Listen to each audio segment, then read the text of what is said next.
Сайн байцгаана уу хүүхдүүдээ. Өнөөдөр та бүхэндээ зориулаад 2010 онд нээлттэй хийсэн Танглет хүүхэлдэйн киног ярьж өгөхөөр бэлтлээ. Энэ түүх нарнаас эхэлдэг. Эртээ урдын цагт Тэнгэрээс нарны тусгал унаж, тэр тусгалаас өвчин хангааж шарх идгээдэг үедээстэй шидэд алтан цэцэг ургасан юм. За тэгээд олон зуун жил өнгөрч цэцэг ургасан газраас холгүй нэгэн улс мандсан юм. Тэр хаант улсыг хаан хатан хоёр удирдах байлаа. Нэг удаа хатан нь хүүхэд төрүүлэх гэсэн боловч биеийн гинэд маш хүнд өвдсөн юм. Ингээд хаант улсынхан шидэд алтан цэцгийг хайж эхлэв. Харин нарны цэцгийг Готел гэдэг нэгэн эмэгтэй аль хэдийн олсон байх бөгөөд олон зуун жилийн турш нууж зөвхөн өөрөө л хэрглэж байж цэцгэн дээр очиж дуугадуулаад эргээд залууж чаддаг цэцэг юм байна. Цэцэг минь гэрэлтэнгээ хүчээ надад үзүүл. Готел яг дуугадуулж залуужаад байж байхад нь цэцэг айжууга хүмүүс шаагалцаар гараад ирлээ. Готел сандарч цэцгээ нуугаад эргэхдээ нөгөө нуусан сагсаа унгаад цэргүүд түүнийг нь олчлоо. Ингээд цэцгээр дамжуулж хатныг эдгээгээд хатан эрүүл саруул бяцхан охин төрүүллээ. Охин харин алтан шаргал урт үстэй охин байна. Бяцхан гүнжийн төрсөн өдрийг тэмдэглэж хаан хатан хоёр тэнгэрт гэрэлтэн лүү хөөргсөн юм. Яг энэ жаргалтай өдрийнх нь орой Готел хааны ордон руу хулгайгаар орж охины үснээс багханыг авах гэж оролдлоо. Харин үсийг нь тайрсан даруйд үс нь хүчээ алдаж байна. Тэгэд Готел шууд охиныг өөрийг нь хулгайлаад айн гүнд байдаг цамхагт гүнжийг өөрийн охин шиг өсгөж түүнийг цамхагаас огт гаргалгүйгээр гадагшаа гарах нь аюултай хэмээн хуурч өсөжээ. Гэхдээ яаж бүх зүйлийг үүрд нууж чадах вүлээ? Жил болгон гүнжийн төрсөн өдрөөр нь хаан хатан хоёр алгуулсан гүнж нь хизээ нэгэн цагт ирнэ гэж найдан тэнгэрт хэдэн мянган динлүү хөөрөгдөх юм байна. Ингээд гүнж маань цамхгаасаа гаралгүй амьдэрсаар аль хэдийн урт үстэй том бүсгүй болсон байна. Дүрс шилжиж гурван залуу дээвэр дээр гүйж байгаад нэг дээвэр сөхөд нэгийгээ доошоо буулгалаа. Хамгаалагч бүр хөөршөг баярлалаа. Гиснээ сандраад эргээд харсан чинь хамгаалжсэн тэдмийн аваад аль хэдийн гараад явцсан байна. Харин энэ үед Рапунзель Хамилонтойгоо ярьж байна. Өнөөдөр маш чухал өдөр шүү, Паскал. Өнөөдөр заавал ээжээс асуух ёстой. Гэхдээ зэрэгцээд доор нь ээж нь ирчихжээ. Рапунзель, үсээ буулгаарай. Рапунзель үсээ буулгахад Готел үсэн дээр нь зогсоод Рапунзель харин дээш нь татаад гаргаад ирлээ. Тэгэхээр ээж, маргааш ямар чухал өдөр болохыг та энэ тойл руу хардаа. Ээж нь юу харж байна гэж хүчтэй, өөртөө итгэлтэй, царайлаг залуу эмэгтэйг харж байна. Оо, чи ч гэсэн зогсож байна. Хөөрхий. Рапунзелийг хэлээгүй юм байна. За, миний хэлснээр маргааш Рапунзель. Ээж нь Рапунзелийг нэгч бүтэн өгүүлбэр хэлүүлчихгүй байх шүү. Рапунзель харин ээжигээ гял суулгаад дорн дуулаад ээжээсээ дахиад асуулаа. Ээж, танаас асуухад та юу ч хариулсангүй. Танд дахиад хэлье. Маргааш миний төрсөн өдөр. Үгүй.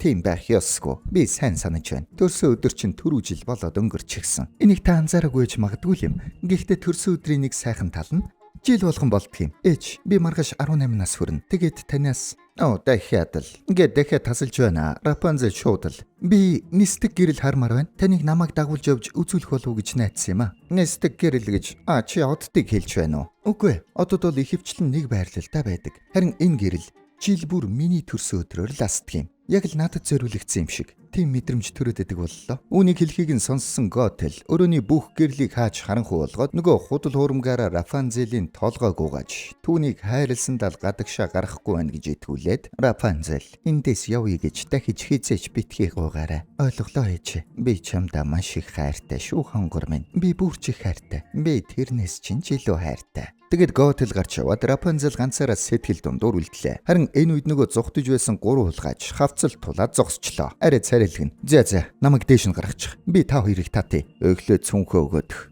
Юу? Гэхдээ би хамт өчнөө юм давн туулчгаад надад итгэхгүй байгаа мó. Нөгөө хоёр нь харин өөдөөс нь чам дуу гэсэн харцаар хараад байж байна. За. Ингээд цүнхөө өглөө. Тэгээд нүүр аман дээр нь гიშгчээд дээшээ гарлаа. Нөгөө хоёр нь доороос. За царайлаг залуу минь. Одоо биднийг татаарай. Уучлаарай. Гар завгүй байна. Хөөрхий. Цүнхээ туучсан байна. Дээрээс нөгөө хоёроо шууд хаяад зүгтаачлаа. Энэ залуу бол манай хүүхэлдэйнэг олдвор Флинт Райдер. Тэгээд араасаа морьтой цэргүүдэд хөөгдөж байгаад яг баригддгийн даван дээр үсрээд нэг олсноос барьж аваад тойрчрээд нэгийг нь жигээд морьноос нь унгачлаа. Морин дээр нь буугаад хиа гэсэн чи морин зогсчлоо. Овоо ухаантай морь шүү. Хулгайчид унагддаггүй юм байна. Тэгснэ бүр тэтмийг нь авах гээд дайраад байна. Ингээд булаацалдаж байгаад хавцлаас доош унчлаа. Нөгөө морь харин унсан даруйда газар үнэрлээд нохоо шиг хайгаад эхэлнэ. Янзын морь байна шүү. Флинт харин мориноос зүгтэж байгаад Рапунзелийн амьдардаг цамхаг руу орох нууц хаалгыг олчдөг. Шууд л дээшээ авираад нуглаа. Чүвэ гэж нэг юм мултраад тэтмээ гаргаж ирээд. Ашгүй. Чи бид хоёр л үлдлээ. Гэсэн ардаас нь маа. Хариулын тавгаар манай Рапунзель цогод унгацсан байна. Анхудаа өөр хүн харж байгаа шүү дээ. Рапунзел жоохон гайхлаа. Ээжийг нь хэлж өгсөн шиг амар царайтай нөхөр байна уу гэд хартал. Дэжгүй царайтай биш үү? Жоохон гайхлаа. Тэгсэн чи харин сэрж байна. Сандраад шууд дээрээс нь дахиад маа. Ингээд ухаан алдуулаад шүүгэндээ хийх гэж үзэж тарнаа. Арай гэж шүүгэндээ хийж аваад эргэн тойрны хартал тэнд цүнхэн дотор нь тэтэм харагдаж байна. Өөрийнх нь тэтэм гэдгийг мэдэхгүй ч гэсэн нэг л дотн байгаад байна шүү. Гартаа зүгээд үтсэн чи биш юм аа. Харин толгой дээрээ тавиад үтсэн чи янзын зохиж байна. Яг энэ үед нь Рапунзел үсэ буулгаарай ээж нэрч байна. Рапунзел баярлаж хэрвээ гарах юм бол өөрийгөө хамгаалчихж чадах юм байна гэж ээждээ хэлэх гэтэл ээж нь харин сонсдоггүй. Эцэстээ уурлаад хангалттай Рапунзел чи энэ цамхгаас хизээч гарч чадахгүй. Хизээч. Рапунзелийн найдвар тасрав болол та. Тэгснэ ээжтэй нөгөө шүүгэнд байгаа хүнээ үзүүлэхэ болчлоо. Тэгээд нэг юм сэдэд ээжээсээ төрсөн өдрийн бэлэг болгож 3 хоногийн газраас олж авдаг хясааны будаг авахыг хүснэ. Тийшээ чи явахын тулд 3 хоног болдог шүү дээ Рапунзел. Би зүгээр л гарыг гиснээс хамаагүй дээр юм болов уу гэж бодсон. Ингэсэн чи ээж нь зөвшөөрчлөө. Ингээд Рапунзел Флинттэй үлдээд сандал дээр суулгаж үсээрээ хүлж байгаад байцаалаа. Раскал гээд хамелеон сэрэх гэж үзлээ. Сэрдгүй шүү. Тэгэхээр Джек рүү намаа. Ингээд сэрсэн чи харанхуу дотроос Рапунзел. Чи хэн бэ? Яаж намайг олсон юм? Флинтээр харсан чин дайчгүй бүсгүй байх шүү. Манай хүн шууд л бүсгүйчүүдийг найрдаг царайгаа гаргаад чамайг хэн болохыг бас яаж олсноо би мэдэхгүй. Гэхдээ ганцхан юм хэлье. Сайн уу? Сони юу вэ? Намайг Flynn Rider гэдэг. Ингэсэн чи болдоггүй. За ажиллахгүй юм шиг байна. Намайг энд байгааг өөр хэн мэдхүү? Хей шаргал үстмэн тайвшир. Рапунзел. Тэгэхээр юм байна. Надад нэг асуудал гарсан юм л та. Би танай цамхгийг олж харсан. Тэгээд байц миний тэтэм, миний цүнх хаан байна. Би нуучихсан. Чи хаанаас ч олохгүй. Гэсэн эргэн тойрноо жоохон харж байгаад. Тэр завнд л шүү дээ. Гэсэн чи маа. Тэгээд дахиад сэрсэн чинь хамелеон дахиад чих рүү нэлээ хийдсэн байна. Чи энийгээ болчихгүй юу? Одоо би чиний хийзэж олохгүй газар нуучлаа. Хөөхий. Ингээд Рапунзел Флинтэд санал тавилаа. Түүнийг дагуулж аваад гэрэлт дэнлүүг харуулах юм бол түүн цүнхийг нь өгөх болно гэдэг тохироо хийгээд хамт явахаар боллоо. Ингээд анхудаа гадаа гарсан Рапунзел эхлээд маш их баярлан. Дараа нь ээж нь түүнд уурлах юм байна гэж санаа зовно. Дахиад баярлалаа. Дахиад л гарсандаа сэтгэлээр унана. Энэ байдал их олон давтаглаа. Эцэстээ харин дэнлүүгээ харахаар зориг шулуудлаа. Тэгээд манай хоёр хамт явж байгаад Флинт гинэд нэг зүйлийг сансан бололтой. Ингээд чи өлсөж байна уу? Би их дайчгүй хоолтой газар мэднэ. Нөгөө тал тарин нөгөө ухаалаг морин Флинтийг хайсаар явна. Овоо нэг л хатуу тамир байна шүү. Тэгэж яваад Рапунзелийн ээжтэй таарчлаа. Ээж нь гинт цочоод морь байна. Эзэнгүй морь байна. Байц? Эзэн нь хаа байна? Рапунзел. Ингээд Рапунзел руу гүйчлээ. Гүйчээд Рапунзел үсээ буулгаарай. Рапунзел гэсэн байдаггүй. Тэнд байсан нэг нууц хаалгаар дээшээ яваад орлоо. Тэгсэн чинь Рапунзел алга байна. Тэр үед харин Рапунзелийн нуусан тэтмэн наранд гэлбат харагдана. Дөрөс шилжиж Рапунзелийг амтад галуу гэдэг газар аваад ирлээ. Мэдхий санаа зовоо. Их дайчгүй газар. Чамд яг тохирно. Гэхдээ чи танихгүй газар ирлээ гэдээ айхгүй байгаа үсттэй. Яг уу би галуунт дуртай. Ашгүй дээ. Үйлчлэгч хамгийн шилдэг ширээндээ суулгано. Ингэсэн чи хөөхий дээрэмчдийн хүрэнд яваад ирсэн байна. Яг л нөгөө ээжийнх нь хэлж өгсөн шиг эвгүй царайтай гараад сууж байна. Үнэртэж байна уу? Хамраараа гүнзгий амьсгаа аваад үз. За юугмаар байна? Энэ талынх нь байдаг л муу хүмүүс. Харин энэ бол маш муу хүмүүс. Шаргал үстэй. Чи их хачин байх чинь. Эсвэл чамаг гэрч чи хүргээд өгөх юм уу? За. Ер нь явсан дээр юм шиг байна. Ингээд гарах гэтэл нэг баггаар хаалга хаагаад Флинтийн эрен сурулжиж байгаа зургийг гараад ирлээ. Энэ чи юу? Гурван сөгөж хараад.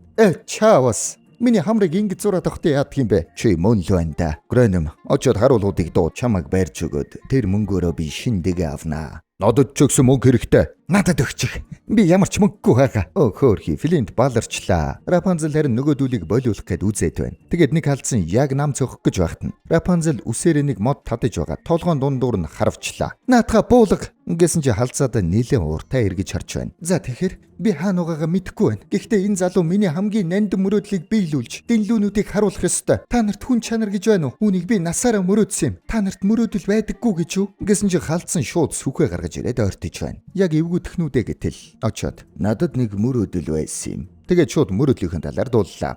Босод эвгүй гарууд ч бас бүгдээрээ мөрөөдлөө дуулж байна. I got a dream.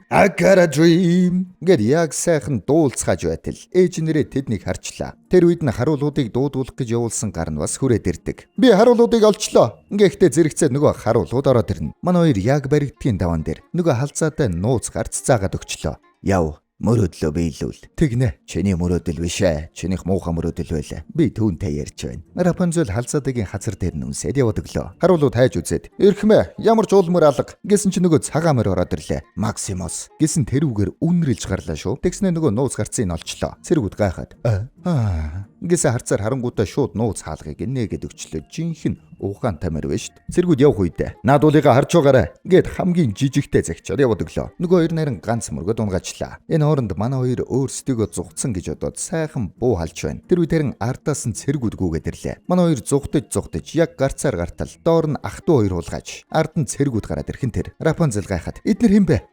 Надад дургу хүмүүс. Тэгвэл эднэр ч гэсэн надад дургу. Гэсэн чи тэндээс нөгөө морь янцхаа гадгараад ирлээ. Энэ хэн бэ?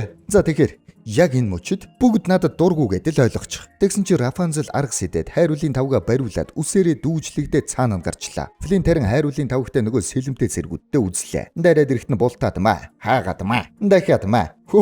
Би эндээс нэгийг авмаар юм байна. Ингээд харсан чи нөгөө морь байж байна. Тэгээд морьтой үзлээ. Максимус ч бас үзээтэй юм аа. Хэд тулаад тавгийг нь алдуулчлаа. Тэгэхээр дахиад үзүүл ямар уу? Гэт яг баригдах гэж байтал Рапунцель үсээрээ татаад аварчлаа. Тэгээд цэргүүд хулгайчуудтай хөөцөлдөж байхад нь нөгөө морь даланг задлаад манай хоёрын харанхуй агууд ороод гацчлаа. Яг эвгүүтэд эхлэх үед Рапунцель энэ миний л буруу. Ээжийн зүв байж. Би явах хэрэггүй байж. Намайг уучлаарай. Флинт. Южини. Миний жинхэнэ нэрийг Южини Фиселберг гэдэг. Ганц ч хүн гэсэн мэдээсэй гэд. Гэсэн чи Рапунцель бас үнэнээ хэллээ. Би дуулахаар гэрэлтдэг шаргал үстэй. Юу? Бац би дуулахаар гэрэлтдэг шаргал үстэй. Гэснээр дууллаа. Яг дуулж эхлээд ус дүүрээд ирлээ. Тэгсэн чи харин ус нь гэрэлтэж байна. Гэрэлтүүлсэн үсээрээ дамжуулаад тэнд байгаа гарцыг олж чулуунуудыг нь аваад тэгээд манай хоёр тэндээс гарчлаа. Флинт харин шок болчлоо. Тэр гэрэлтдэг үстэй юм байна. Сая юу болсон бэ? Тэр гэрэлтээд байсан. Дөрс сэлгдэхэд өөр нэг газраас нөгөө хоёр ихэр хулгайч гараад ирлээ. Би тэр Флинтийг олж тэдмээ аваад тэгээд түүнийг алах болно. Гэсэн чи Рапунцелийн ээж сонсоод тэдмийг нь харуулчлаа. Нөгөө хоёр шууд сэлмээ суглаад ирлээ. Хэрэггүй дээ залуусаа. Наадах чинь зүгээр л биелэг. Хүсэл чинь биелсэн бол одоо яв та. Уг нь би та хоёрт 1000 тэдмээс ч үнэтэй зүйл санал болгох гэсэн юм. Гэхдээ яах вэ? Ингэсэн чи ардаас нь. Тэгээд тэр санал чи юу юм? Флинт Райдраас өшөг авах биш гэж юу? Гэсэн чи энэ ч байна. Ингээд энэ гурав хамтарчлаа. Тэр үед харин Флинт гайхаад байна. Рапунцель, Южини, миний ус зүгээр гэрэлтдэггүй маа. Гэснэ гарыг нь үсээрээ ороогоод дуугаад дууллаа. Тэгсэн чинь гараа хэсэгсэн шархан эдгчлээ. Яг орлох гэдэг. Би тий орлоорой.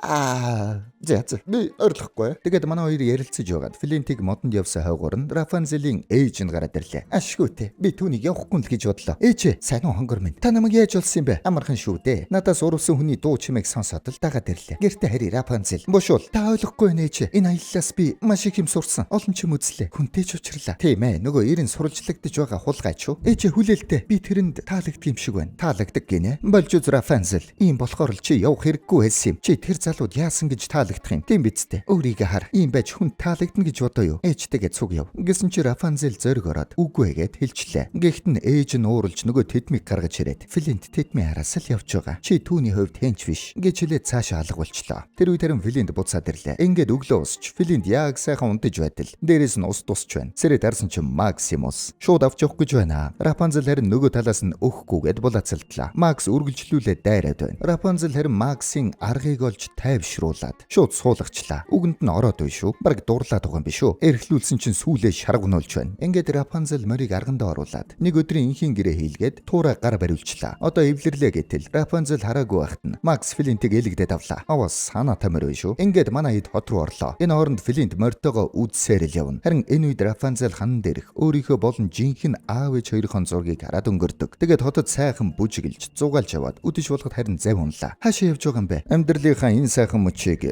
сайхан газар өнгөрөх хэрэгтэй шүү дээ. Манай хүн нэг юм төлөвлөсөн бол л та. Тэгснэ хэсэг алим аваад. Ой Макс, ингээд аль маш идлээ. Яасан бэ? Би чамд авсан. Аваа эвлэрээд bay шүү. Ингээд нуурын голд ирж дэнлүүг хүлэнгэ. Рапунцелийг нэг л санаа зовнилтай байхыг хараад байна. Чи зүгээр үү? Айгаад байна. Ягаад? Тэнгэр төөрдөг тэр гэрлүүд юу юм болоо гэж? Би цонхоор л бүтэн 18 жил харж таамагладаг байсан. Гэтэл миний төсөлж байсан шиг биш үл яана. Мөн байлгүй яах вэ? Мөн байлаа гэж бодоход дараа нь яах вэ? Тэгвэл чи шин мөрөөдөлтэй болоод түүнийхээ эрэлт гарна гэсэн үг шүү дээ. Тэднийг ин ярьж байхад дүрс солигдож хаан хатан хоёр харагдлаа. Тэгээд алга болсон охиныхон төлөө одоо болтол шаналж байгаа нь харагдана. Ингээд дэнлүү хөөргөх цаг болж улс даяараа гэрэл дэнлүүг хөөргөхөд үгээр илэрхийлэмгүй үдсгэлэн дүр төрөх харагдана. Манай Рапунцельд ч таалагдж байна. Тэгээд эргээд харахад Флинт маань хоёр дэнлүү хилцсэн сууж байна. Түүнийг нь харсан Рапунцель Флинтийн тэтэмтэй цүнхийг гаргаад ирлээ. Надад ч ихсэн чамд өгөх юм байна. Түрүүн л өгөх ёстой байж. Гэхдээ би айчсан байсан юм а. Харин одоо юунаас жахаа болсон. Би ч ихсэн. Гэж Үргэлжлээд цүнхийг доошлуулж хажуудаа тавиад дэнлүүгээ хөөрөглөө. Тэдний хөөргсөн дэнлүү хүртэл бие биенээ тойрон эргэлдэж яг л хосууч шиг харагдаж байна. Тэгээд дууллаа. Энэ олон жилийн турш зөвхөн цонхоор л харж байсан тэр мөрөөдөл эцэст нь би энэ гэрлийг харж чадлаа. Үнэхээр гэрэлтэй, үлгэрийн мэд сайхан байна. Харин энэ бүхний дараа би чамайг харлаа. Тэгээд дуулангаа манай хоёр бие биендээ татагдаад яг үнсэлцэх гэж байтал нуурын ирэг дээр нөгөө хоёр ихэр дээрэмчэд зогсож байна. Флинт тэднийг хараад жаахан сонирн болчлоо. Чи зүгээр үү? Уучлаарай. Бүх юм зүгээр. Надад зохицуулах нэг ажил байна. Гэт цүнхээ аваад яваад өглөө. Тэгээд нөгөө хулгайчид дээр очиод. Өө залуусаа. Та нар энд байсан юм уу? Салснаас хойш би та хоёрыг хаасаагүй хайлаа. Өөх, хууц чин дэжгүй харагдаж байна шүү. Үсээ засуулсан юм уу? Намайг жаах удаасан дуучлаарай. Хэрэггүй салж явлаа. Тэтэм та нарыг. Гэт тэтмээ өглөө. Одоо хэдүүлээ зам замаа хөөцгөе. Флинт, чи биднийг хуурах гээё. Чамайг нэг юм олсон гэж дууллаа. Энэ тэтэмнээс ч үнтэй нэг зүйл. Шидэт үстэй бүсгүй. Манай хүн хоошоо ухраад зүхтах гэтэл араас нөгөөх нь гараад ирлээ. Дүрс шилжиж Рапанзел ман дундаас ирж байгаа хүнийг хараад чамайг тэтэм аваад намайг өрхөд зугчлаа л гэж бодлоо шүү. Ингэсэн чи ман дундаас нөгөө дүрс нь хоёр болоод хувирчлаа. Тэр тэгсэн. Тэр тэтмээ аваад чамайг өрхөд явсан. Өөрөө харалтаа. Ингэсэн чи нуурын ман дунд Флинт завж болоод явж байгаа нь харагдана. Шудраг 8. Тэтмийг шидэт үстэй бүсгүйгээр солиллоо. Үрд залуу эрүүл үлдэхийн тулд хүмүүс хичнээн мөнгө төлөх бол ингээд Рапанзел эвгүтлээ. Тэгээд яг зугтах гэтэл ард нь бөөн түс тас болоод ээж нь тэндээс Рапанзел гэд дуудаж байна. Гайхаад өтсөн чи нөгөө хоёрыг нам цөхөд унгаж bay шүү. Миний охин чи зүгээр үү? Бэртэйг үйц. Би чамайг дагаад явж байтал энэ хоёрыг чам руу дайрахыг харлаа. Алив ухаан орхоос өмнө хурдан явъя. Ингээд явцгаалаа. Рапанзел маань Флинтийнхээ хойноос нүдэндээ нулимстай хараад зогсож байна. Тэгснээ ээж рүүгээ хартал ээж нь харин гараа дэлгэж байна. Гүйж очиж тэврээд таны зүв байж ээж. Анхнаасаа л таны зүв байсан байна. Тийм ээ охин минь. Би мэдэн. Ингээд дүрс солигдож зав хан мөргөд зогсох үед гартаа тэтэн барьж хүлүүлсэн ухаан алдсан Флинт байж байна. Дөнгөж сэрэгтэн зэрэгцээ цэргүүд түүнийг барьж аваад Макс харин тэндээс хараад үлдлээ. Байц. Рапанзел намайг сулал. Ингээд дүрс шилжиж Флинтийг цаазаар авахар цэргүүд дагуулад явж байна. Энэ хооронд Рапанзел аль хэдийн цамхагтай ирчихсэн байж байна. Ээж нь харин түүнийг синхрүүлсээр л байна шүү. Рапанзел харин нэлээд гонигтай байна. Хайр сэтгэлийг яал тавилаа. Ингээд гониглаад хэвтэж байхдаа нарны улсынхаа тугийг хараад өөрийн зурсан зургнуудаа харахад бүх зургандаа нар зурсан байна. Тэгээд нарнуудыг хараад дурсамжин сэргэх бөгөөд өөрийгөө гүнж гэдгийг мэдэж авдаг. Дүрс шилжиж Флинтийг цаазын давцан руу авч явж байгааг нь харагдана. Флинт нэлээд гонигтай явж байгаад ихэр хулгайчийг хараад нэг хамгаалагчаа түлхэж унгаад нөгөөдхийг нь мөргөөд өөрөө үсрээд хөл доогуура. Рапанзелийн тухай та нар яаж мэдсэн юм? Хэлээч. Бид буруугүй. Тэр галзуу эмэгтэй л бидэнд хэлсэн юм. Дүрс шилжих үед Рапанзел ээжтэй хэлж байна. Рапанзел чи зүгээр үү? Би алдагдсан гүнж юм байна. Бидгийн хаманда бовтонж бай гэж би чамд хэлээгүй юу? Би алдагдсан гүнж юм байна. Би сая бовтонсон гэж юу ээж? Эсвэл би таныг ээжээ гэж дуудах ёсгүй юу? Рапанзел өөрийгөө сонсооч. Ягаад ийм тэнийг юм асуугаад байгаа юм бэ? Та байж. Анхнаасаа л та байсан байна. Миний хийсэн бүх зүйл чамайг хамгаалахын төлөө байсан юм шүү. Миний хүч чадлыг буруугаар ашиглах хүмүүсээс би насаараа нуугдсан. Гэтэл буруугаар ашигласан ганц хүн нь та байсан юм байна. Чи хайжах нь вэ? Чи тэр залууд хэрэггүй. Та тэрнийг яасан? Гэмт хэрэгтнийг хийсэн хэрэгийн төлөө дүүжлэн. Ингээд түүний үсэнд хүрэх үед гарыг нь барьж аваад. Үгүй. ертөнцийн талаар та л буруу ярьж байсан. Миний талаар ч гэсэн та бас л андуурсан. Одоо би үсээ танд дахиж хизээч ашиглуулахгүй. Ингэсэн чи ээж нь уурлаа. Чи намайг муу хүн болгож байгаа мó. За яах вэ? Муу хүн ямар байдгийг хар. Энэ үед харин Флинтийг аваад явж байхад нь эргэн тойрны хаалганууд нь хаагдчихлаа. Юу вэ? Онгоолгооч.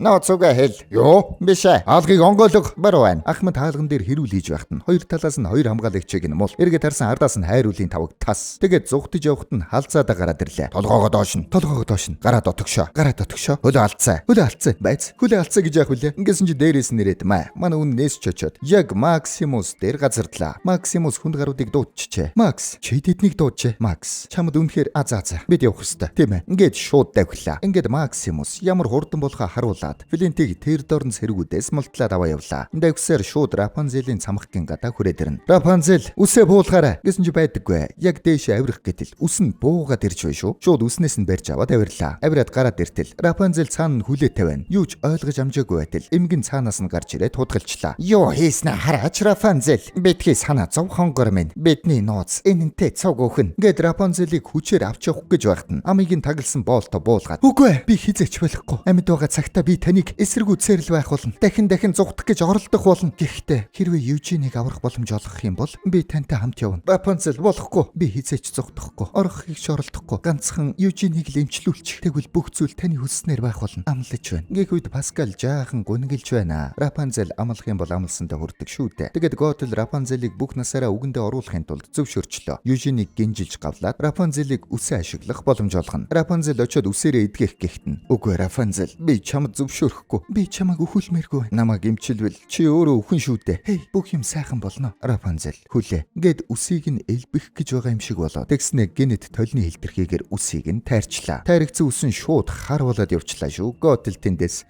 үгүй гэд үсийг нь хумих гэж оролдлоо. Тэгсэн бүх үс нь хар болоод Готл бас шууд л хөгшрөө дунлаа. Яаж байгаа чи энд бай? Чи юу хийчихв? Гэд эмгэн болж байхад нь Рапунзелийн хамилан газар байсан үсээр дэгээ тавиад цонхоор унгачлаа. Готлэр нь замдаа юу ч хүү замхраад алга болчлоо. Южини Рапунзелийг аваад өөрийгөө зориулчлаа. Чи миний шин мөрөөдөл. Харин чи минийх. Ингээд Флинт амьсгал хураалаа. Рапунзел хэрэн харамсаад уйлж байна. Тэр үед харин Флинтийн хазар дээр нулимсан унахад шидэд дуслынхан сүүлчийн гайхамшиг болж Флинт идгээд сэрчлээ. Сэрэнгүүтээ надад хар үстэй эмэгтэйчүүд таалагддаг гэж хэлж байлаа. Ингээд манай хоёр баярлахтай зэрэгцээд дүрс шилжиж хаан хатан хоёр дээр нэг сандарсан цэрэг орж ирээд олдсон гэсэн харцаар хараад дөхөж байна. Хаан хатан хоёр гарч ирэх үед гадаа нь үсээ тариулсан Рапунзел Флинттэй хамт хүлээгээд байж байна. Ингээд бөөндөө тэврэлтлээ. Ингээд алдагдсан гүнж олдож хаан тулс даяраас сэргэн мандаж бүгдээрээ амар сайхандаа жаргалаа. Ингээд Южини Рапунзел хоёр маань яасан болоо гэж юу? Рапунзел Южинигээс гэрлий гэж гуйгаад л байсан. Южини за би түүнээс гуйсан юм аа. Ингээд хэлээд кино маань дууслаа. Kids киночд байлаа. Сабадарха мартва.